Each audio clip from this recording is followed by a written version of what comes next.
أعوذ بالله من الشيطان الرجيم. بسم الله الرحمن الرحيم.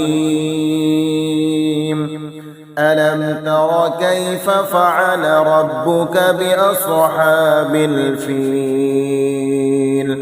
ألم يجعل كيدهم في تضليل وأرسل عليهم طيرا أبابيل